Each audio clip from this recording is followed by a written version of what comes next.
Hello viewers, welcome to all. देखिए viewers, आज हम लोग क्या कर रहे हैं, आज हम लोग लेखपाल भर्ती परीक्षा 2015 में जो पेपर आया था उसको सॉल्व करने जा रहे हैं। तो व्यूअर्स, मैं आपको बताना चाहता हूं कि यहाँ पर हम लोग हिंदी के 25 क्वेश्चन सॉल्व करेंगे और उसके बाद 25 क्वेश्चन हमारे जीएस के रहेंगे। तो ये बहुत ज़्यादा हेल्पफुल होने वाला है जो अभी आपकी लेखपाल भर्ती परीक्षा होने वाली है उसके लिए।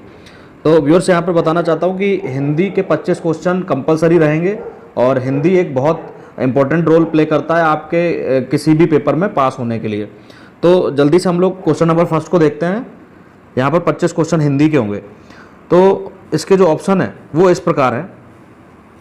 तो यहाँ क्वेश्चन इस तरीके से है, राजा सेवक को कंबल देता है, वाक्य में रेखांकित पद में कौन सा कारक है। तो व्यूअर्स, आपको बताना चाहता हूँ कि कारक अपने आप में बहुत ज़्यादा इंपॉर्टेंट है। तो यहाँ से हमें कुछ सिंबल्स को पहचानना पड़ता है। तो यहाँ पर हमारा जो सही ऑप्शन होने वाला है वो है संप्रदान कारक। तो व्यूअर्स, इसको हम लोग इस तरीके से टिक करते हैं, संप्रदान कारक, और उसके बाद हम लोग आगे बढ़ते हैं। और यहाँ से कुछ इंपॉर्टेंट चीज़ें बताना चाहता हूँ व्यूअर्स। संप्रदान कारक का जो प्रतीक, जो चिन्ह होता है जिससे हम संप्रदान कारक को पहचानते हैं, वो उसमें के या के लिए आता है। तो व्यूअर्स, यहाँ से हम लोग अपने क्वेश्चन को पढ़ भी सकते हैं। तो यहाँ पर के लिए भी हो सकता है कि राजा सेवक के लिए कंबल देता है। तो यहाँ पर हमारा जो सही ऑप्शन होने वाला है वो है संप्रदान कारक। तो व्यूअर्स, इस तरीके के क्वेश्चन हमारे पेपर्स में आजकल पूछे जा रहे हैं और यूपी SSSC की जो परीक्षा हो रही है उसमें ये क्वेश्चन यहाँ से देखे गए हैं। तो कारक अपने आप में मोस्ट इंपॉर्टेंट है। उसके बाद हम लोग चलते हैं व्यूअर्स क्वेश्चन नंबर 2 की तरफ। तो क्वेश्चन नंबर 2 है, देश की रक्षा के लिए प्रत्येक नागरिक को रहना चाहिए। तो यहाँ पर एक सही वर्ड होगा, उसको हमें पिक करना है। तो व्यूअर्स, यहाँ पर अगर सही वर्ड हम देखेंगे तो यहाँ होना चाहिए ऑप्शन नंबर फर्स्ट, प्रबुद्ध। तो यहाँ पर हमारा जो सही ऑप्शन हो जाएगा वो प्रबुद्ध हो जाएगा। तो हम प्रबुद्ध को टिक करते हैं, फिर आगे बढ़ते हैं। कुछ इस तरीके से जो कन्फ्यूजन वाले वर्ड्स होते हैं वो हमें देखने को हमारे पेपर्स में मिलते हैं। अगर आप इसको सही से ध्यान से नहीं देखेंगे तो यहाँ पर आपसे गलतियाँ हो सकती हैं।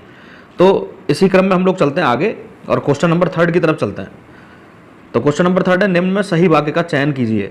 तो सही वाक्य का हमें चयन करना है और हमारे पास 4 ऑप्शन इस तरीके से आ गए हैं। अगर हम अपने सभी ऑप्शंस को पढ़ते हैं तो हमारा जो ऑप्शन नंबर फर्स्ट है उसमें लिखा तुलसी और सूर क्रमशः अवधी और ब्रज भाषा के श्रेष्ठ कवि हैं। तो व्यूअर्स, हमारा जो सही ऑप्शन होगा वो यही होगा, बाकी सभी ऑप्शन गलत हैं। तो यहाँ से आप देखेंगे, यहाँ पर क्रमशः का मतलब होता है क्रम से। तो यहाँ पर ये अवधी और ब्रज भाषा बिल्कुल सही दिया गया है। तो यहाँ पर हमारा जो सही ऑप्शन हो जाएगा वो ऑप्शन नंबर फर्स्ट होगा। ऑप्शन नंबर फर्स्ट को हम लोग टिक करते हैं, फिर बढ़ते हैं आगे। तो व्यूअर्स, अब हम चलते हैं क्वेश्चन नंबर 4 की तरफ। थोड़ा व्यूअर्स जल्दी चलेंगे क्योंकि हमें 50 क्वेश्चन सॉल्व करने हैं। तो यहाँ पर क्वेश्चन नंबर 4 है, निम्न में से सही वाक्य का चयन करें। तो इस तरीके के हमें क्वेश्चन हमारे पेपर्स में देखने को मिलता है। तो यहाँ पर अगर हम ऑप्शन पढ़ेंगे तो हमारा जो सही ऑप्शन होने वाला है वो है option number first. Option number first में बिल्कुल सही लिखा है, जीवन और साहित्य का घनिष्ठ संबंध है। बाकी सभी ऑप्शन जो हैं वो गलत हैं। तो व्यूअर्स, ऑप्शन नंबर फर्स्ट सही है, बाकी आप लोग ये तीनों ऑप्शन पढ़ लेना, ये तीनों ऑप्शन गलत हैं। और सही ऑप्शन पर टिक करने के बाद हम लोग चलते हैं आगे। तो व्यूअर्स, क्वेश्चन नंबर 5 देखते हैं। इसमें लिखा है, निम्न में से ब्लोम शब्द चुनिए। निम्न में से ब्लोम शब्द चुनिए। तो यहाँ पर हमारा जो वर्ड दिया है वो दिया है क्रस। ये देखिए, ये है वर्ड, इसका हमें ब्लोम शब्द बताना है। तो यहाँ से ब्लोम शब्द जो सही होने वाला है वो हमारा हो जाएगा ऑप्शन नंबर 4। ऑप्शन नंबर 4 में जो लिखा है हष्टपुष्ट, तो ये बिल्कुल सही होगा यहाँ से। और इस तरीके के वर्ड भी हमें पूछे जाते हैं। तो ये कुछ ऐसे वर्ड हैं जो हम डेली लाइफ में कम यूज करते हैं, लेकिन ये हमारे पेपर्स के लिए इंपॉर्टेंट रहते हैं। इसी क्रम में हम लोग चलते हैं क्वेश्चन नंबर 6 की तरफ। तो क्वेश्चन नंबर 6 है, निम्न में से अल्पज्ञ का विलोम शब्द चुनिए। तो व्यूअर्स, ऑप्शन सभी देख लेते हैं हम लोग।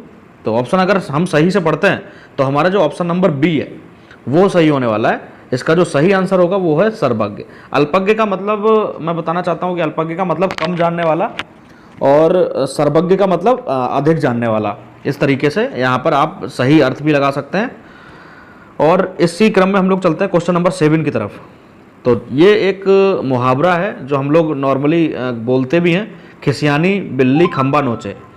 तो व्यूअर्स, ये पूरा पेपर 2015 का है, मैं आपको बता चुका हूँ। ये एक तरीके से प्रैक्टिस सेट है और इसी के आधार पे या इसी के एक बेस पर हमारा जो पेपर अभी लेखपाल का होने वाला है तो वो उसमें कुछ ऐसे ही क्वेश्चन आपको दिखेंगे।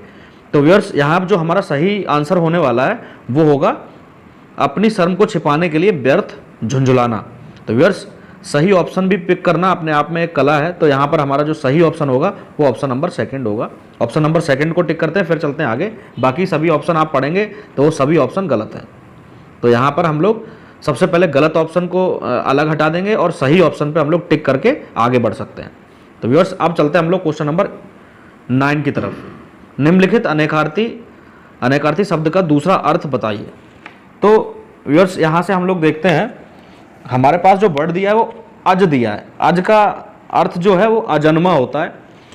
तो व्यूअर्स अगर हम सभी ऑप्शन पढ़ते हैं तो हमारा जो ऑप्शन सही होने वाला है वो होने वाला है ईश्वर। तो ईश्वर को हम लोग टिक करते हैं, फिर चलते हैं आगे।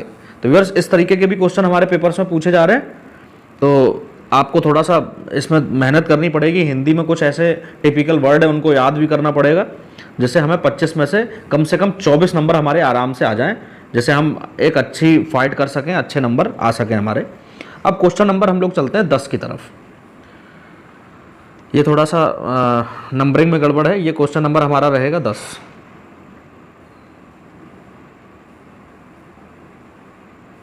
तो व्यूअर्स क्वेश्चन नंबर 9 है, उदय शब्द का विलोम शब्द चाहिए। तो उदय शब्द का विलोम शब्द क्या होना चाहिए, ये यहाँ पर हम लोग देखेंगे। ऑप्शन को जब हम पढ़ेंगे तो हमारा जो ऑप्शन सही होगा वो होगा अस्त। उदय आप देखते ही, उदय मीन्स होता है निकलना और अस्त माने होता है छिपना। तो यहाँ पर ये हमारा ऑप्शन नंबर 4 सही होगा। अब हम लोग चलते हैं क्वेश्चन नंबर आगे 10 की तरफ। तो यहाँ से हम लोग देख लेते हैं, लिखा है काठ की हंडी बार बार नहीं चढ़ती। तो यहाँ से थोड़ा सा हम लोग संशोधन करेंगे, यहाँ पर होगा बार बार। यहाँ देखिए थोड़ा सा बार बार होगा, तो यहाँ से थोड़ा सा ध्यान रखेंगे, ये प्रिंटिंग मिस्टेक है थोड़ा सा। तो काठ की हंडी बार बार नहीं चढ़ती, इसका जो सही ऑप्शन होने वाला है वो होगा ऑप्शन नंबर फर्स्ट। अगर हम सही से पढ़ेंगे तो छल कपट का व्यवहार हमेशा नहीं चलता, बिल्कुल 100% सही है। तो यहाँ पर ऑप्शन नंबर फर्स्ट को टिक करेंगे, फिर हम लोग बढ़ते हैं आगे क्वेश्चन नंबर 11 की तरफ। तो क्वेश्चन नंबर 11 में लिखा है लिखित वाक्य के लिए एक शब्द चुनें। तो व्यूअर्स मैं आपको बताना चाहता हूँ, ये क्वेश्चन कई बार मैं पेपर्स में देख चुका हूँ। तो यहाँ पर एक वर्ड चुनना है हमें, पर्वत की तलहटी। तो पर्वत की तलहटी को क्या कहते हैं, जो सबसे अलग ऑप्शन लग रहा है, ऑप्शन नंबर फर्स्ट, यही हमारा सही होगा, उपत्यका। तो इसको याद रखेंगे कि थोड़ा सा टिपिकल वर्ड है, लेकिन अपने आप में 100% सही है। इसके बाद हम लोग चलते हैं क्वेश्चन नंबर 12 की तरफ। क्वेश्चन नंबर 12, जिसका हृदय इतना कोमल है कि मित्र तो क्या वह अपने को भी चोट नहीं पहुंचा सकता। तो व्यूअर्स कुछ ऐसे क्वेश्चन भी हमें देखने को मिलते हैं। तो यहाँ पर हम लोग नॉर्मली बोलते भी हैं, तो यहाँ पर जो सही ऑप्शन होगा वो होगा शत्रु। तो शत्रु को भी चोट नहीं पहुंचा सकता। तो यहाँ से हमारा जो सही ऑप्शन होगा शत्रु होगा। अब आप एक सेंटेंस मिला के पढ़ सकते हैं, उसका हृदय इतना कोमल है कि मित्र तो क्या वह अपने शत्रु को भी चोट नहीं पहुंचा सकता। अब हमारा बिल्कुल सही हो गया ये ऑप्शन। अब इसके बाद चलते हैं हम लोग क्वेश्चन नंबर 13 की तरफ, 13। क्वेश्चन नंबर 13, अरविंद शब्द का पर्यायवाची बताइए। तो व्यूअर्स कई बार हम लोग पढ़ भी चुके हैं, अरविंद शब्द का जो पर्यायवाची होता है वो है कमल। तो यहाँ से हमारा कमल वर्ड जो ऑप्शन है वो सही हो जाएगा। और इसके बाद हम लोग चलते हैं आगे। इसी तरीके से कमल के और भी पर्यायवाची शब्द हैं जो आपको पढ़ने हैं, याद करने हैं। तो पर्यायवाची शब्द अभी हमें बहुत आगे देखने को मिलेंगे, कई सारे क्वेश्चन हैं पर्यायवाची शब्द से। अब हम लोग चलते हैं क्वेश्चन नंबर 14 की तरफ। तो क्वेश्चन नंबर 14 है, निम्नलिखित में से कौन सा शब्द वर्तनी की दृष्टि से शुद्ध है। तो व्यूअर्स अगर हम सही से देखेंगे तो हमारा जो सही वर्ड होगा वो होगा ऑप्शन नंबर बी, यानी सेकंड।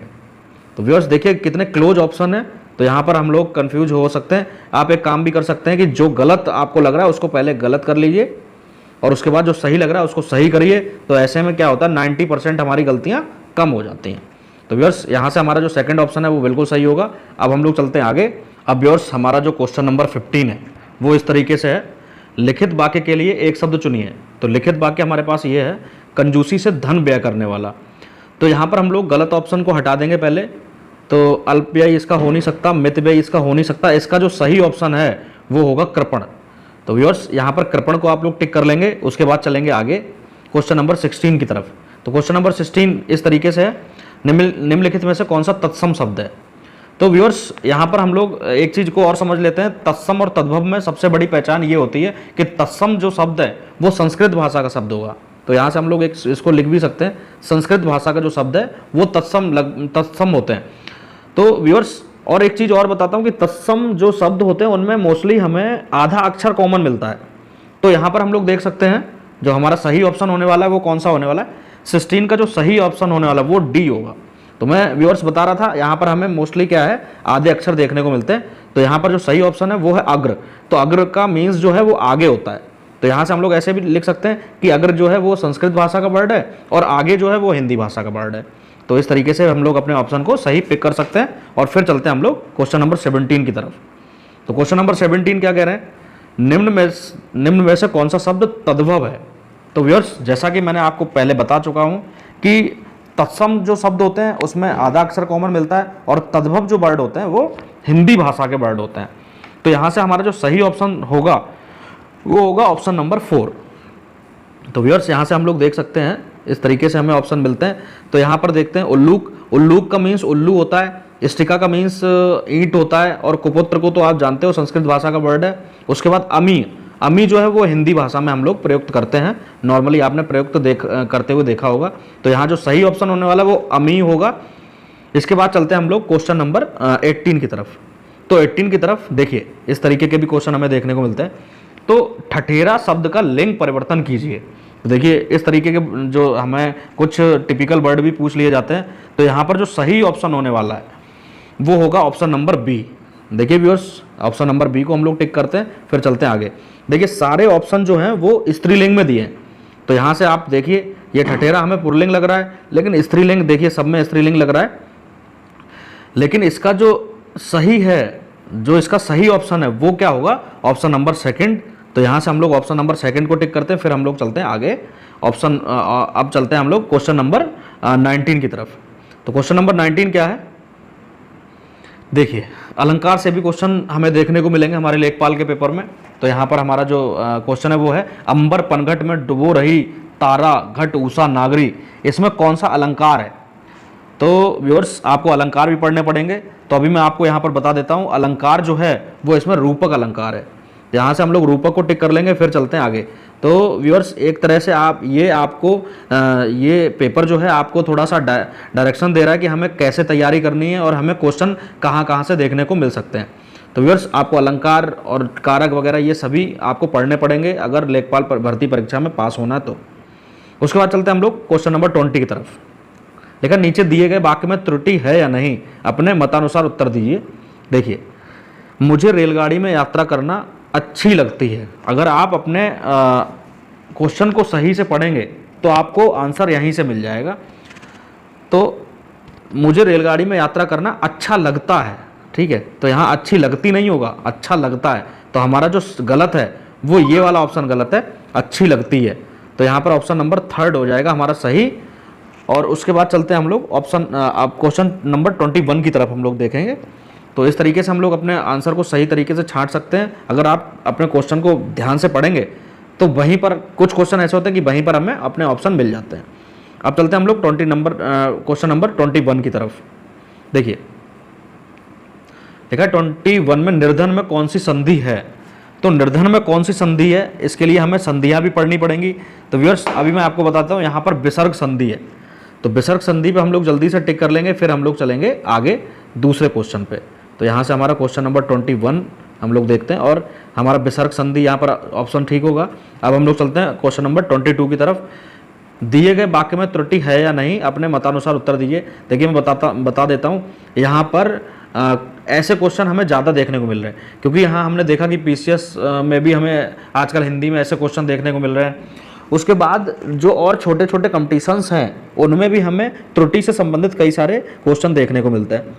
तो यहाँ पर हम लोग जब अपने प्रश्न को पढ़ेंगे तो विद्यालय में जलपान को उत्तम प्रबंध है। देखिए अगर आपने अपने क्वेश्चन को सही से पढ़ लिया तो आपको अपना आंसर मिल जाएगा। तो जलपान का होना चाहिए। देखो विद्यालय में जलपान का उत्तम प्रबंध है। तो यहाँ पर जलपान को नहीं होगा, जलपान का होगा, यही हमारा यहाँ पर गलत है।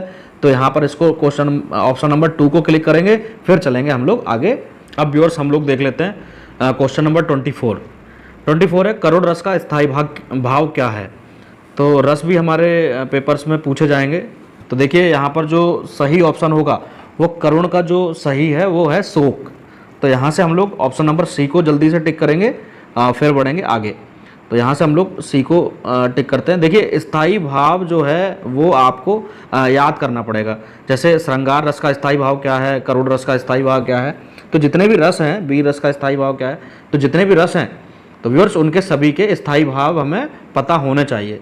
तो एक नज़र में आप याद कर सकते हैं उसको, उसकी एक मैं लिंक आपको दे दूंगा या कुछ ऐसा मैं आप लगातार मेरी क्लास लोगे तो मैं वहाँ पर आपको रस भी पढ़ा दूंगा। तो व्यूअर्स इसी क्रम में हम लोग चलते हैं क्वेश्चन नंबर 25 की तरफ।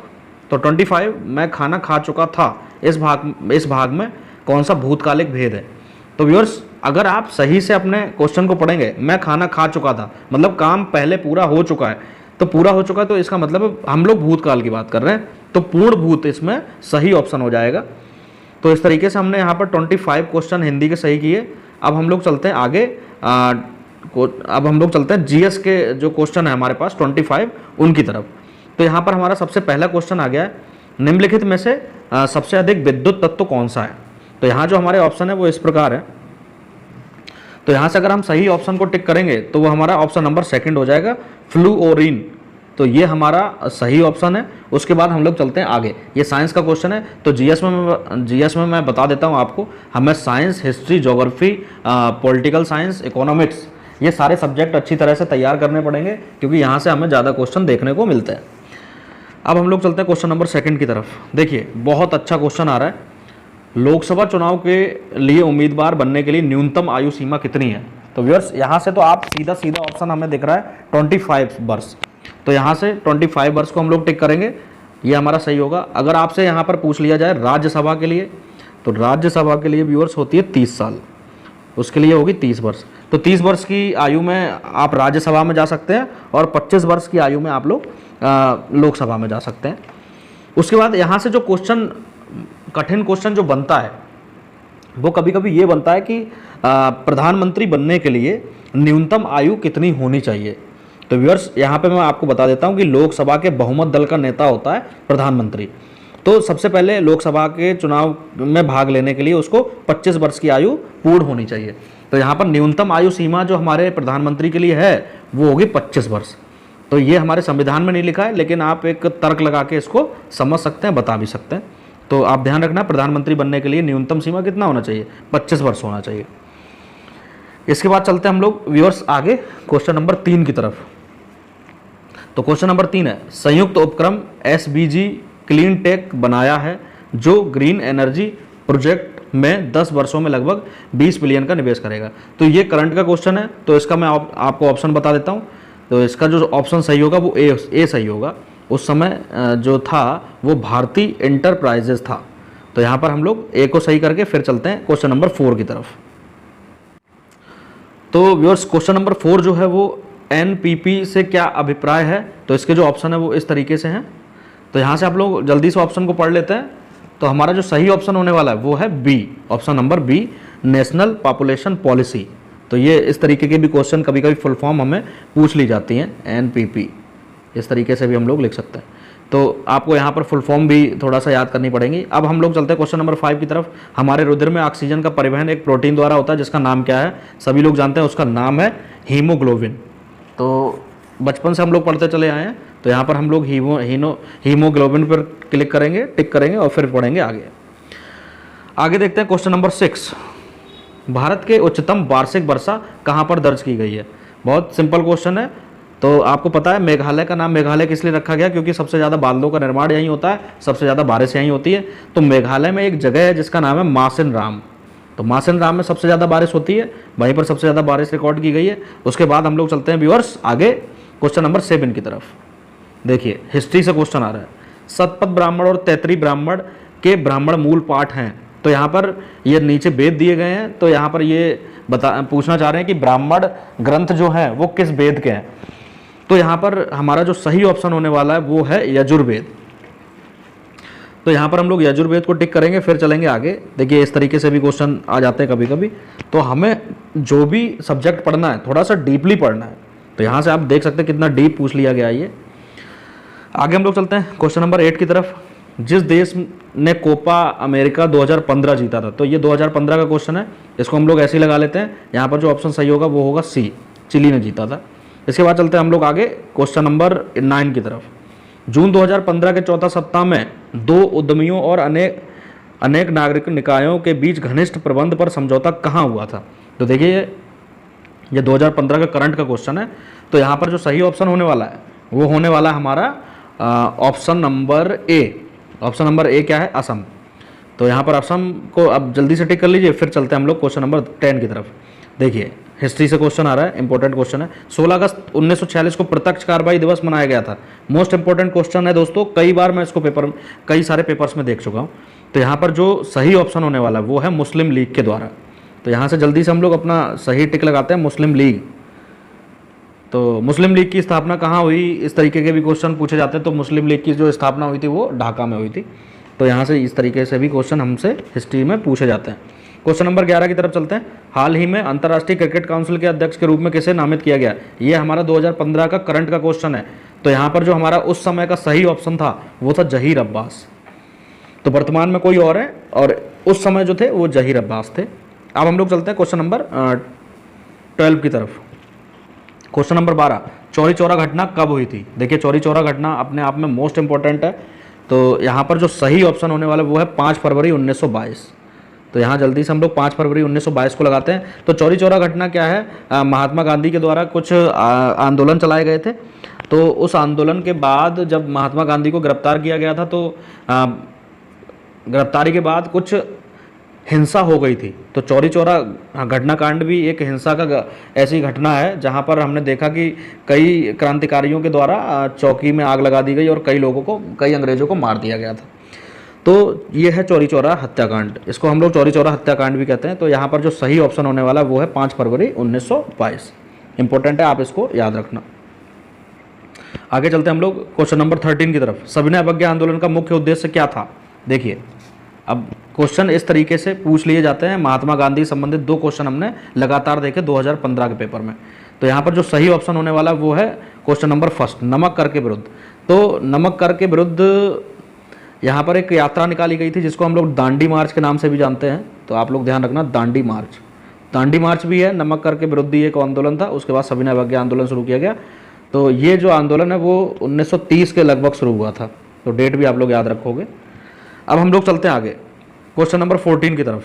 क्वेश्चन नंबर 14, उच्छादन अनावरण पर किसी पदार्थ का वायु से नमी का अवशोषण करने के गुण को कहा जाता है? देखिए व्यूअर्स ये साइंस का क्वेश्चन है। तो यहाँ पर जो हमारा सही ऑप्शन होने वाला है वो है ऑप्शन नंबर बी। तो साइंस से भी हमें क्वेश्चन देखने को मिल जाते हैं कभी कभी, इसीलिए कुछ इंपॉर्टेंट क्वेश्चंस हमें हमेशा अपने मन में रखने पड़ेंगे। इसी क्रम में व्यूअर्स हम लोग चलते हैं क्वेश्चन नंबर 15 की तरफ। मथुरा, डिगबोई और पानीपत में परिष्करणशाला इनके द्वारा स्थापित की गई है। अब यहाँ पर पूछना चाह रहे हैं किनके द्वारा स्थापित की गई है? तो यहाँ पर जो हमारा सही ऑप्शन होने वाला है वो है option number 4, Indian oil corporation limited. तो यहाँ पर ये हमारा सही ऑप्शन होगा। उसके बाद हम लोग चलते हैं व्यूअर्स आगे अपने क्वेश्चन नंबर 16 की तरफ। अंतर्राष्ट्रीय गमन या माइग्रेशन क्या है? तो व्यूअर्स यहाँ से जल्दी से ऑप्शन देख लेते हैं। तो ऑप्शन नंबर जो बी है वो हमारा यहाँ से सही होगा। तो ऑप्शन नंबर बी को हम लोग जल्दी से क्लिक कर लेंगे, फिर चलते हैं आगे। तो व्यूअर्स एक ये थोड़ा सा इम्पोर्टेंट रहेगा, अंतर्राष्ट्रीय जो घटनाएं होती हैं वहाँ से भी हमें क्वेश्चन देखने को मिलते हैं। तो नेक्स्ट जो लेखपाल का पेपर होने वाला है उसमें हमें अंतर्राष्ट्रीय और राष्ट्रीय घटनाएं जो भी हैं उन पे थोड़ा सा फोकस करना पड़ेगा, क्योंकि 25 नंबर का हमारा पूरा जीएस का पेपर आ रहा है। तो जीएस में मैं आपको बता चुका हूँ, इसमें हमें करंट पढ़ना है और जितने भी सब्जेक्ट हैं जैसे history, geography, political science, economics और साइंस और जितनी भी चीज़ें हैं वो सारी जीएस में आ जाती हैं। तो एक तरीके से जीएस का जो आपका सिलेबस है वो सबसे ज़्यादा ब्रॉड है। तो यहाँ जितना आप पढ़ोगे उतना कम है। तो लगातार पढ़ते रहिए और आपको क्वेश्चन पेपर्स में मिलते रहेंगे। इसी क्रम में हम लोग चलते हैं क्वेश्चन नंबर 17 की तरफ। निम्नलिखित में से कौन सी समिति में मूल कर्तव्यों को संविधान में सम्मिलित करने का सुझाव दिया गया था? तो बहुत कॉमन क्वेश्चन है, हर पेपर में हमें देखने को मिलता है। तो हमारा जो सही ऑप्शन होने वाला है वो है स्वर्ण सिंह समिति। तो स्वर्ण सिंह समिति भी हम लोग जल्दी से टिक करते हैं, फिर चलते हैं हम लोग आगे क्वेश्चन नंबर 18 की तरफ। ये इंपॉर्टेंट है, इसको आप लोग देख लेना। अब हम लोग चलते हैं क्वेश्चन नंबर 18 की तरफ। प्रायद्वीपीय भारत का दक्षिणी छोर कन्याकुमारी स्थित है। तो कन्याकुमारी कहाँ स्थित है ये हमसे पूछ रहा है। तो यहाँ जो हमारा सही ऑप्शन होने वाला है वो है ऑप्शन नंबर सी। ये देखिए ऑप्शन नंबर सी, भूमध्य रेखा के उत्तर में। तो यहाँ से मैं आपको एक चीज़ और बता देता हूँ व्यूअर्स, थोड़ा सा यहाँ से इसको हम लोग देख लेंगे। इस तरीके से एक भारत का मैप अगर हम लोग बनाना चाहें तो इस तरीके से हम लोग एक भारत का मैप बना सकते हैं। देखिए मैं आपको बना के दिखाता हूँ, बहुत सारे क्वेश्चन हमारे यहाँ से सॉल्व हो जाएंगे। देखिए ये हम मानते हैं हमारा भारत का मैप है, इस तरीके से हम लोग देख लेते हैं इसको। तो व्यूअर्स यहाँ नीचे हमें एक लाइन दिखती है जिसको हम लोग भूमध्य रेखा के नाम से जानते हैं। ये भारत से मिली हुई नहीं है, थोड़ा सा नीचे है। तो आपने देखा होगा व्यूअर्स, हमारे दक्षिण भारत में बहुत ज़्यादा गर्मी पड़ती है और श्रीलंका में हमने देखा लोग थोड़ा सा काले होते हैं। दक्षिण भारत में भी हमने देखा कि थोड़ा सा गर्मी ज़्यादा पड़ती है, तो वहाँ पर हमें बहुत ज़्यादा बारिश भी देखने को मिलती है। इसके बाद व्यूअर्स हमारा क्वेश्चन नंबर 19 इस तरह से है, दालें किसका अच्छा स्रोत है। तो व्यूअर्स नॉर्मल क्वेश्चन है, इसको हम लोग मोस्टली देखते रहते हैं। दालें किसका अच्छा स्रोत है, ऑप्शन हमारे इस प्रकार है। तो ऑप्शन को देखकर आप लोग समझ गए होंगे कि हमारा सही ऑप्शन क्या होगा। तो हमारा जो सही ऑप्शन होगा वो होगा प्रोटीन। तो प्रोटीन जो है वो हमें दालों से प्राप्त होता है। तो यहाँ से हम लोग प्रोटीन को टिक करेंगे। फिर चलते हैं क्वेश्चन नंबर 20 की तरफ। देखिए बहुत इंपॉर्टेंट क्वेश्चन है ये, किस स्थान पर अंतिम मुगल सम्राट बहादुर शाह जफर की मृत्यु हुई थी। तो आपने व्यूअर्स एक गाना सुना होगा, मेरे पिया गए रंगून करके। तो ये आप लोग रंगून से याद रखोगे कि हमारे जो रंगून है वो सही ऑप्शन है, और जो अंतिम मुगल सम्राट थे बहादुर शाह जफर, उनकी जो मृत्यु हुई थी वो रंगून में हुई थी। तो यहाँ से आप लोग गाना सुन लोगे, फिर ऑप्शन आराम से आपको याद रहेगा। इसी क्रम में हम लोग चलते हैं क्वेश्चन नंबर 21 की तरफ। क्वेश्चन नंबर 21, ढालू सड़क पर पत्थर लुढ़काना ऊर्ध्व ऊपर की ओर उठने से अधिक आसान होता है क्योंकि। इसका रीज़न हमें बताना है। तो ऑप्शन अगर ध्यान से हम लोग पढ़ेंगे तो ऑप्शन नंबर बी को पढ़ लेते हैं, पत्थर को लुढ़काने में किया गया कार्य इसको उठाने की अपेक्षा कम होता है। तो ये वाला जो ऑप्शन है वही हमारा सही हो जाएगा। तो हमारा जो सेकंड ऑप्शन है, यहाँ पीछे हम लोग जाते हैं, सेकंड ऑप्शन जो है वो बिल्कुल सही है, 100% सही है। इसको आप लोग एक बार पढ़ लेना। तो व्यूअर्स इस तरह से हम लोग देखते हैं कि हमें साइंस से कुछ ज़्यादा क्वेश्चन देखने को मिल रहे हैं। उसके बाद हमने देखा हिस्ट्री से भी कई क्वेश्चन हमें देखने को मिले। आगे हम लोग चलते हैं क्वेश्चन नंबर 22 की तरफ। क्वेश्चन नंबर 22, देखिए पॉलिटिकल साइंस से भी हमें कई सारे क्वेश्चन देखने को मिले। भारतीय संविधान से केंद्र सरकार के विकास व्यय में शामिल नहीं है। तो व्यूअर्स अगर हम लोग सही से ऑप्शन पढ़ेंगे तो इसका जो सही ऑप्शन होने वाला है वो है रक्षा व्यय। तो यहाँ से जल्दी से हम लोग रक्षा व्यय पर टिक करेंगे। फिर चलेंगे हम लोग आगे नेक्स्ट क्वेश्चन की तरफ, 23 की तरफ। लिखा है निम्नलिखित में से किसको संविधान की आत्मा के रूप में माना गया है। देखिए दोस्तों यहाँ पर बताना चाहता हूँ कि देखिए संविधान से हमें लगातार 2 क्वेश्चन दिख गए। इसी तरीके से हमने पहले देखा, पीछे देखा, इतिहास से भी हमें लगातार क्वेश्चन देखने को मिले, साइंस से कई क्वेश्चन देखने को मिले। तो इसी रेशियो में आप क्या करें, अपने लेखपाल जो भर्ती परीक्षा इस समय होने वाली है उसकी तैयारी करें। तो क्वेश्चन नंबर 23 जो है वो इस प्रकार है, निम्नलिखित में से किसका संविधान की आत्मा के रूप में माना गया है, किसको। तो यहाँ पर जो सही ऑप्शन होगा वो होगा व्यूअर्स 23 का डी। तो डी जो है प्रस्तावना, तो प्रस्तावना को हमारा जो संविधान की आत्मा के रूप में माना गया है। तो यहाँ से हम लोग इसको सही ऑप्शन पर टिक करेंगे। फिर चलते हैं हम लोग आगे क्वेश्चन नंबर 24 की तरफ।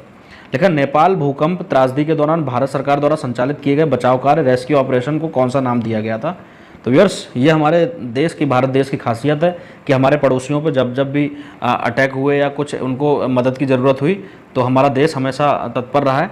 तो इसी तरीके का एक ऑपरेशन का नाम यहाँ पर पूछा जा रहा है। तो यहाँ पर जो सही ऑप्शन होगा वो होगा ऑपरेशन मैत्री। तो यहाँ से ऑपरेशन मैत्री को टिक करते हैं। फिर हम लोग चलते हैं आगे क्वेश्चन नंबर 25 की तरफ।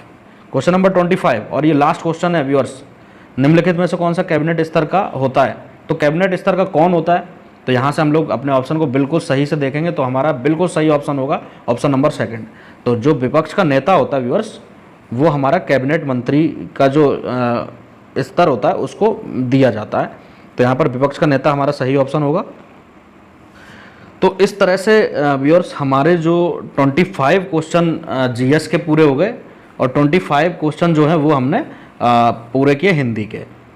तो 25 और 25 लगभग 50 क्वेश्चन हमने यहाँ पर देख लिए हैं। तो व्यूअर्स ये भी अपने आप में बहुत इंपॉर्टेंट है। तो वीडियो कम से कम 1 से 2 बार देखिए, यहाँ से भी हमें कई सारे क्वेश्चन देखने को मिल रहे हैं। इसी तरीके का प्रारूप आपको लेखपाल भर्ती परीक्षा में देखने को मिलेगा। तो व्यूअर्स आज के लिए इतना रखते हैं, बाकी हम लोग नेक्स्ट टाइम मिलते हैं। Okay, thank you very much. खुश रहिए, पढ़ते रहिए।